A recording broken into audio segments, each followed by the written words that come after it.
The Cubs might be pursuing an iconic White Sox player this offseason.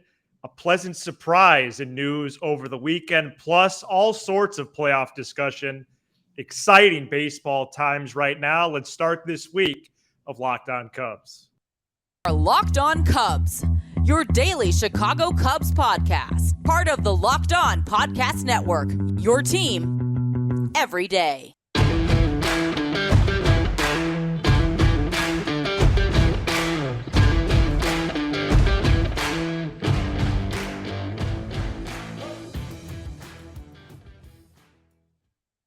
Welcome back into Locked On Cubs alongside Sam Olber. I'm Matt Cozy. Pleased to be with you for a Monday episode. It's been a couple weeks since we've been here on a Monday. Thanks for making us your first listen every day. Lifelong fans taking our passion into discussion with you on all things Cubs. And boy, do we have some news to report today, Sam. As 670 the scores, Bruce Levine on Saturday reported that the Cubs are going to pursue signing Jose Abreu to a short-term deal. The White Sox, longtime White Sox first baseman, is going to be a free agent this offseason. Has not been linked to the Cubs up until this weekend, and there's a lot to discuss with this potential transaction. Let's do it. Yeah, so my initial thought was funny because earlier last week I said, there's a specific type of profile that the Cubs are looking at, right? Young and guys that could be around for a long time. This rumor is so fascinating, Matt, because it's the opposite of that. This is a win now move. This would be a move where you only feel like Abreu would be here 2-3 years tops, and it would really help you compete right away. And we're going to talk about the playoffs later on, so I don't want to ruin that. But there's some more value than usual, it seems like, just finding a way to be a playoff team. And I think Jose Abreu, in addition to one of the shortstops, in addition to a major starting pitcher, would really elevate this team. I think, just real quick on Abreu, obviously there's the Cubs-Sox connection. I don't think people quite realize how good of a player Jose Abreu is, or should I say how good of a hitter he is. Right. I mean, this last year he batted over 300. He has been one of the most consistent hitters in all of the league since he's been in the league. He's a 292 career hitter. I mean, not to ruffle feathers or anything, which I like to do and tend to do, but this man is a significantly better offensive player than Anthony Rizzo. Whoa, dog. We're only 3 minutes in. Well, I just want to make context for people. That's fine. Let's keep it rolling. Keep the wheels moving if you want. No, that was my initial reaction. What was yours? Well, when your 162 game average is a slash line of 292, 354, 506, and 31 Jacksons and 110 runs batted in, this is a good player. I knew Jose Abreu was good, but I think I did fall in that camp, Sam, of just not quite being as informed as I could have been or should have been. Well, because we root against his baseball team. Right, and let's circle back to that. But Abreu is an immediate upgrade at first base. This is a club in the blue and red that started Frank Schwindel to begin the 2022 season. Right. Okay, respectfully to him. This is a club that had PJ Higgins, respectfully to him, take reps at first base. Your buddy PJ. And so it's an immediate upgrade. He's still capable defensively. He has a veteran presence. This is a player that's going to be 36 on March 30th. When the Cubs defeat Milwaukee to go 1-0 on the season. He diversifies the lineup since he could start, even though he is right-handed, the Cubs have a lot of righties, but he could start at first or DH, and he eases the pressure off of a player that we firmly believe will make the opening day roster in Matt Mervis. So Abreu checks off a lot of boxes. But he is a major upgrade at the first base position. And if we're forecasting what that position might be like for the Cubs and the impending Mervis promotion, Abreu will probably end up DHing a lot, which is fine because he would be a significant upgrade over literally many players, including Franmil Reyes, who would be a big DH candidate prior to hearing this news over the weekend. So this is, I'm more excited than I thought I would be. I do want to poke at the Cubs White Sox thing because we are fans at the end of the day.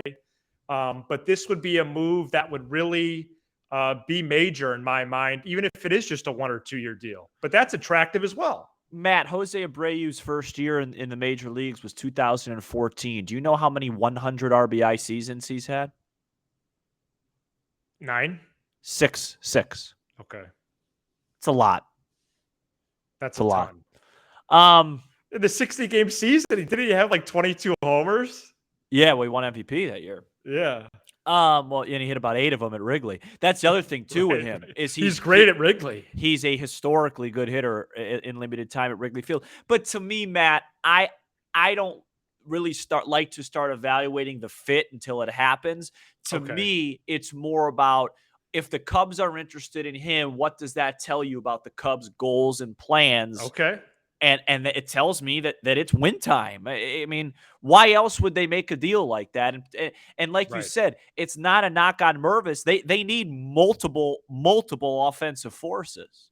You need more. And I think that this being a move that is a sign the Cubs really do want to win in 2023 is one of the larger takeaways because it would be a 1 or 2 year deal. And as we're seeing in this very postseason, and I've seen bandied about on social media, the goal is to get a roster, or really just from you, Sam, the goal is to get a roster that could win. We figured about 85 games, right? 85 to 90. Is that the number we have in mind? 85? 85 to 90. Okay, great range. 80, very fair. So 85 to 90, you see what can happen with that kind of talent on a roster. Your goal is to get a roster that could do that. Preferably more, right? You want some cushion, but that is a great goal. And does this also mean that the Cubs have a larger wish list than we even realize? Sure. Because are there other players that could be high AAV, right? Only 1 or 2 year deals? And I think that plan is really interesting because let's just ballpark Abreu. Let's say it's a 2-year, $55 million deal. Let's just ballpark it, okay? Sure.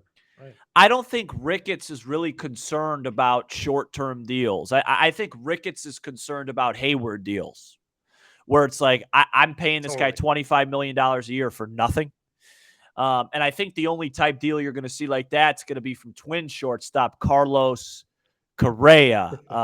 Link in description for last Friday's episode.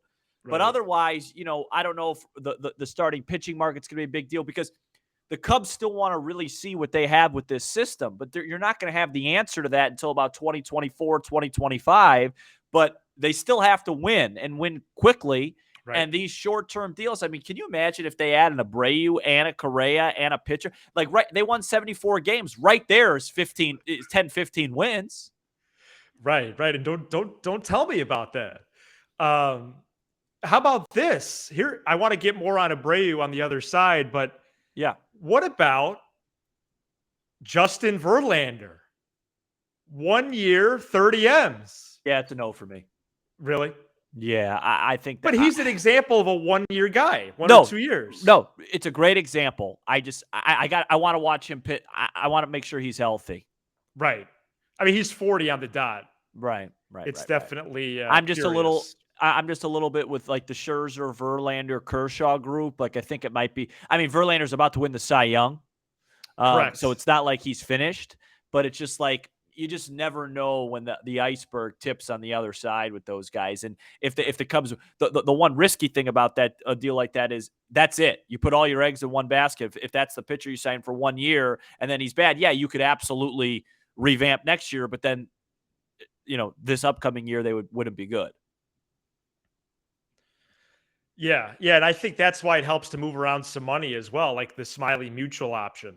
If instead of 1 year for 10, if it was 2 for 12, well, that's $4 million on the AAV.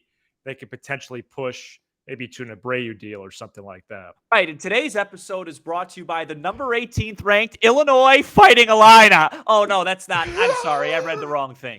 I'm sorry. Go ahead, Matt. My fault on that. Maybe we will have you start reading some of these No, ads. I'm sorry about that. I must have. Are they number 18 now? I must have cross-read something. That's on me.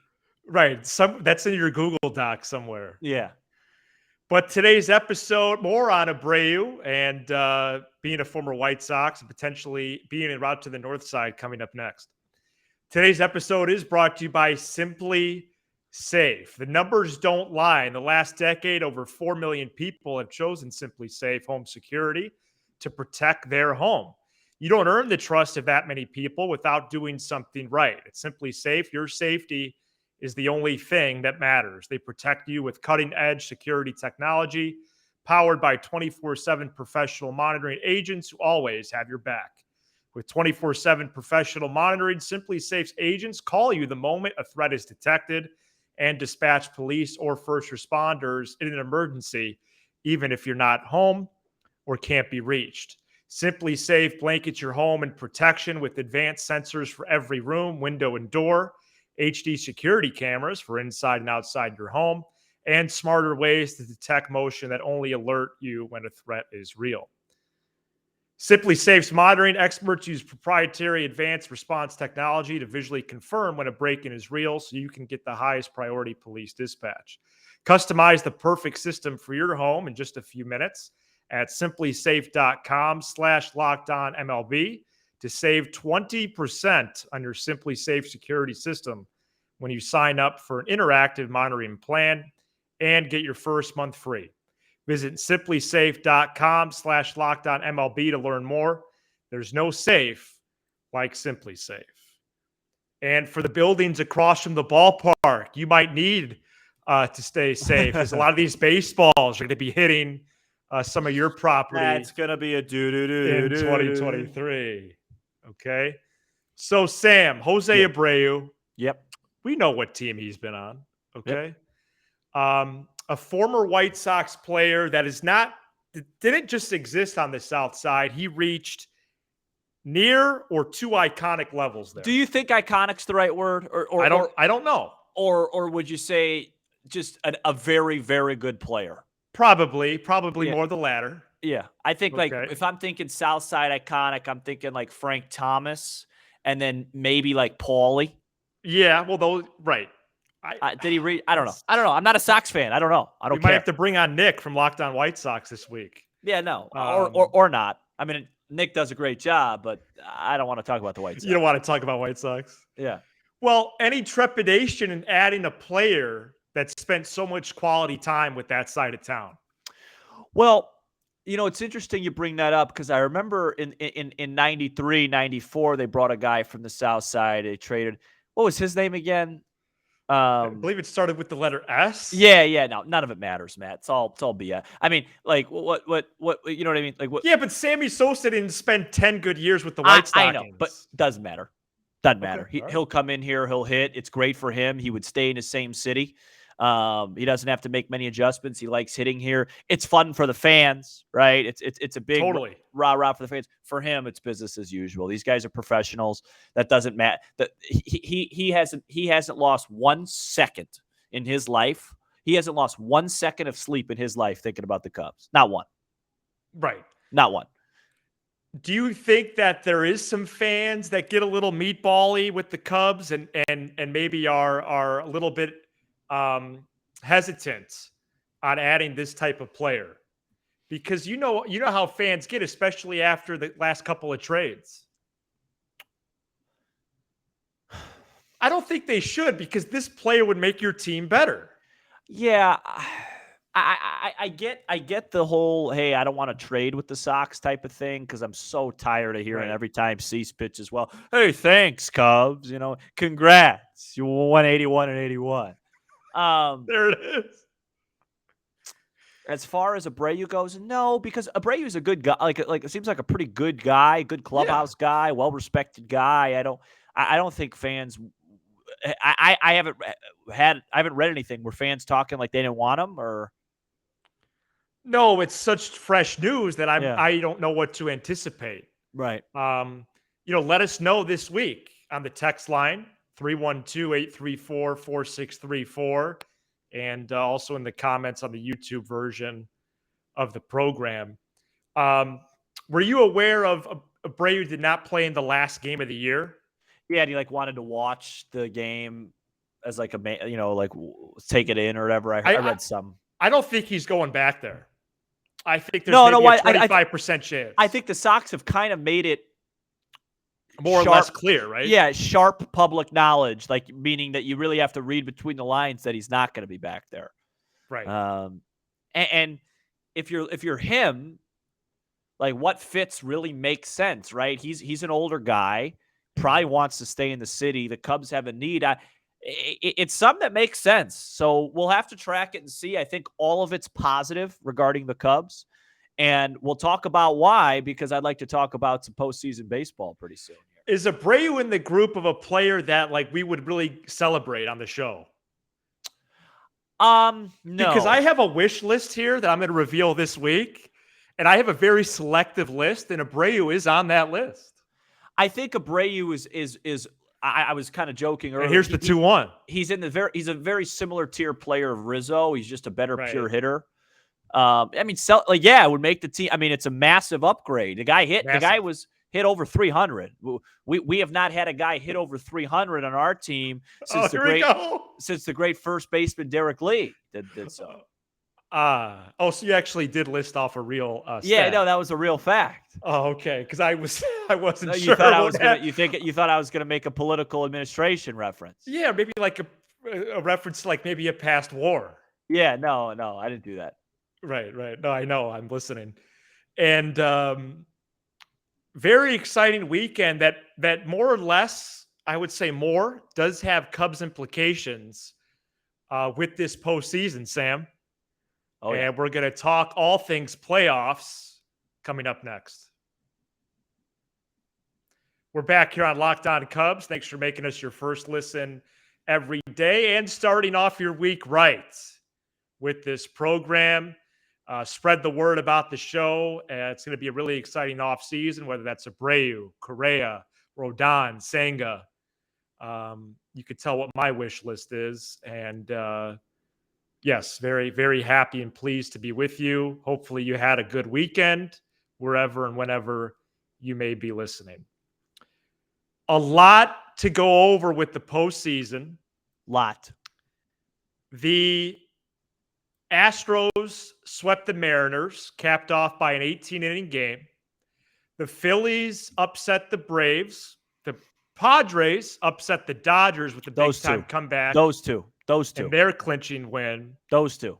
And headed into Sunday night's contest, the Guardians produced a big comeback of their own in the bottom ninth of Game 3 and are up 2-1 on the Bronx Bombers. So a lot here, especially in the NL.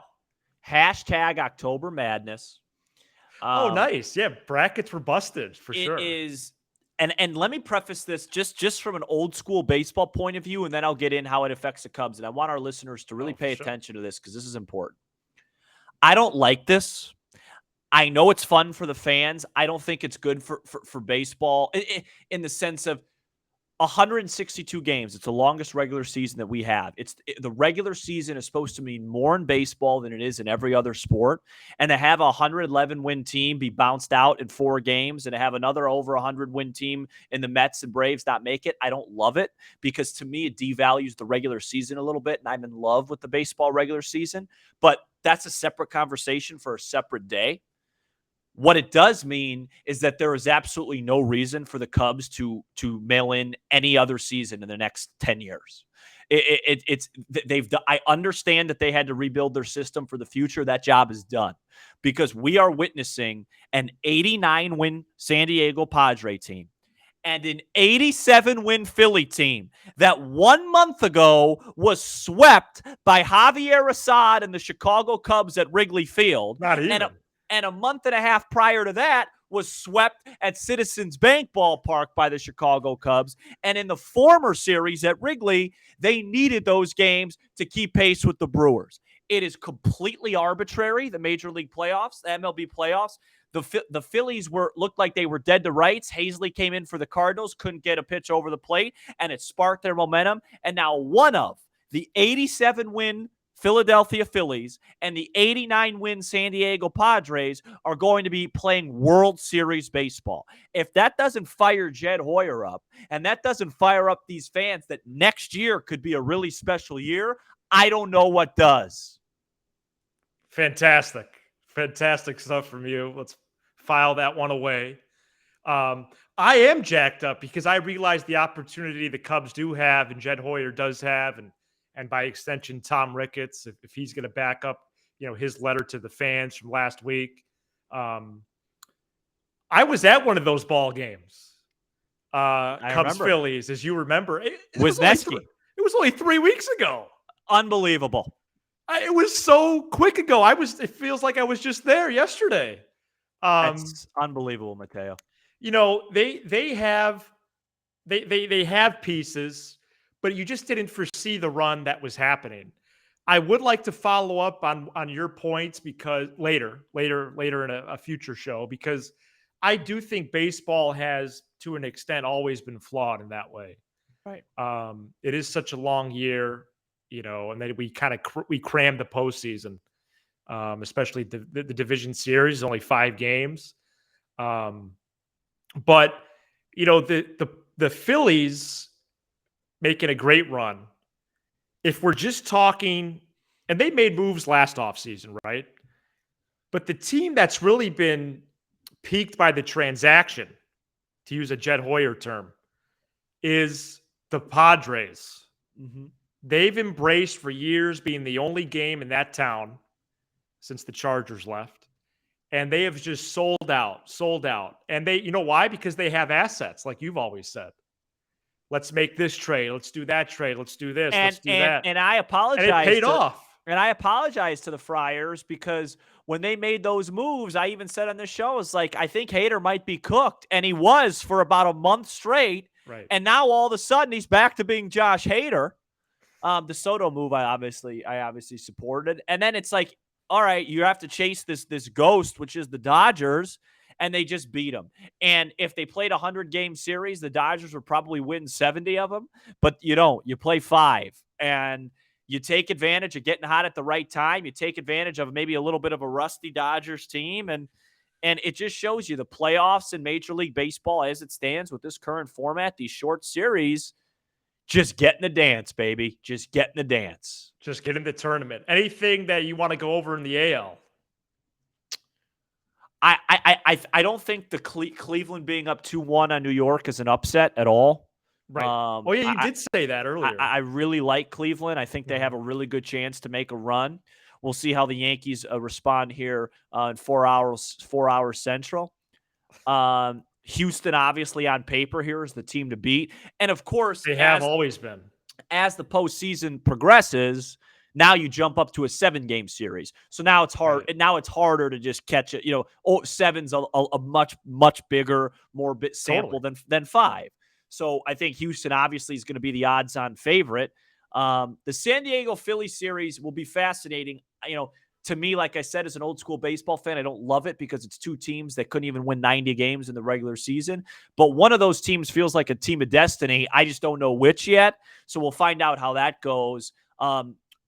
Just for the sake of the show, if I had to make a little prediction, and the last prediction I made on the show was stone cold wrong. I took the Bears and the points, and and they should have won, but they didn't.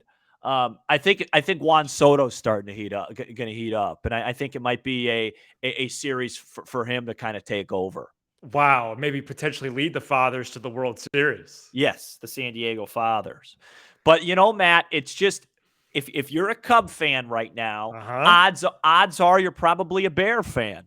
Odds are you're probably a Bulls fan. Odds are you pay attention to the Sox. Odds are whatever other sports are in the city. The Blackhawks. You should be feeling really good about your baseball team. The Pirates are up and coming, but they're bad. No, they're not a good ball club. The Reds are bad. The Brewers don't scare me one iota. And the Cardinals, while they're the favorites right now, The Cubs are coming in hot, and they don't scare me either, the Cardinals. So game on. Let's get this thing going here. The Cubs have more life than a newborn baby. You know what I mean? I mean, the energy, the life, the verve. Well, we're gonna wrap up right there, folks. Why are you so dressed up on a Sunday afternoon? I'm basically wearing what I woke up in. These are church clothes, my friend. Oh, you went to church today? Sure. Yes. Yeah, I forget about that. That sometimes. We just finished the high holidays. Be sure to hit that subscribe button for Locked On Cubs on YouTube. A fun week last week. Check out those videos, including Fridays with the shortstop market. And smash the like button on all your favorite Locked On Cubs content, Apple, Spotify, wherever you get your pods on the audio side. And we would love to hear from you this week on Jose Abreu or anything else. 312-834-4634. Thanks for making Locked On Cubs your first listen every day. Now make your second listen the Locked On MLB podcast, where Paul Francis Sullivan, call him Sully, brings humor, passion, unique perspective on every team and the biggest stories around the league. Thanks for joining us on a Monday. He's Sam Olber. I'm Matt Cozy. This is Locked On Cubs.